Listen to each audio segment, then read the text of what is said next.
Hi there, welcome back to the workshop.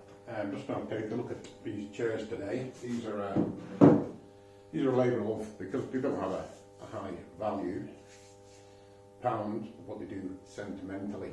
And it's a group of brothers that have asked me to restore them.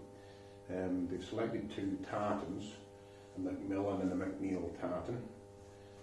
One's a hunting tartan, one's an ancient tartan. You'd need to look up if you want to know exactly what that means. So the first thing we do is strip the frames back. As you can see underneath, all the sort of paler ones it's stripped back, you can see here.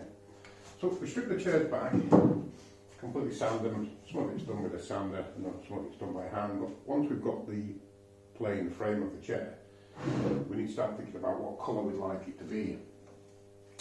I prefer using water-based stains.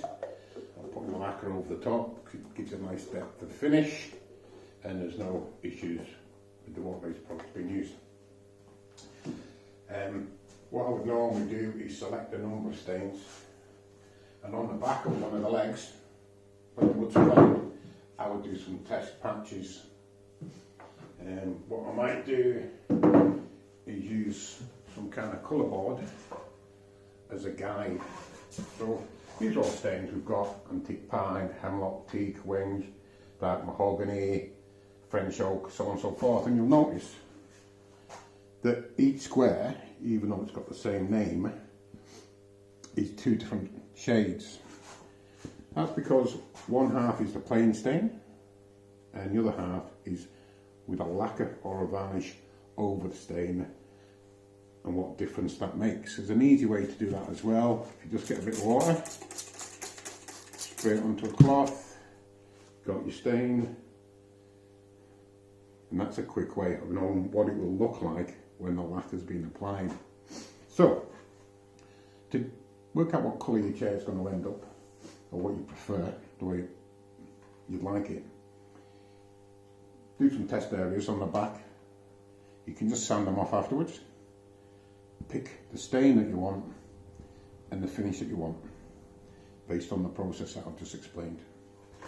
What I want to do with these chairs, because they're probably 1940s, maybe a bit older, due with their grandmas in the family who's now passed away.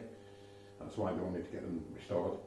I wanted to let them have some age and for the different grain patterns to come through, not to look like a new chair as such.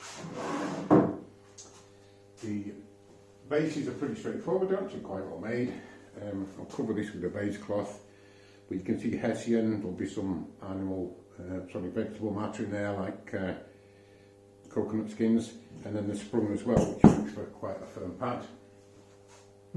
The back pads originally were screwed on and then recovered. I've taken them off and I've recovered them, and how I'm putting them back on is I'm using an adhesive so there isn't any screws on either side of the back panel. That one's just drying at present. The backs are a nice veneer, which was pretty obscured, couldn't see it, there was paint on them and damage, and one had a complete cover all over it so you couldn't see it. But it's a lovely veneer. We've sanded that down by hand, it's quite thin, and we've just used an oil finish on it at the moment. One more coat to go on, but you can see the grain pattern coming through on that beautifully. We've then covered them, repadded them, and to finish off after stapling, we put on a antique nail strip and studs all the way around the edges, and that will just sit on there. So that's the one chair, and the other you can see the different tartan.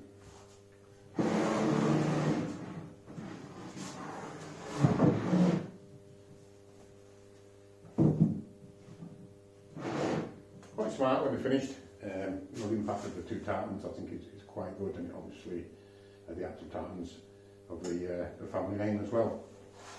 So we'll get on now with clamping this one on to position, and when we've finished and we'll take the clamps off, we can have a closer look and we'll put covers on the bases. See you again soon.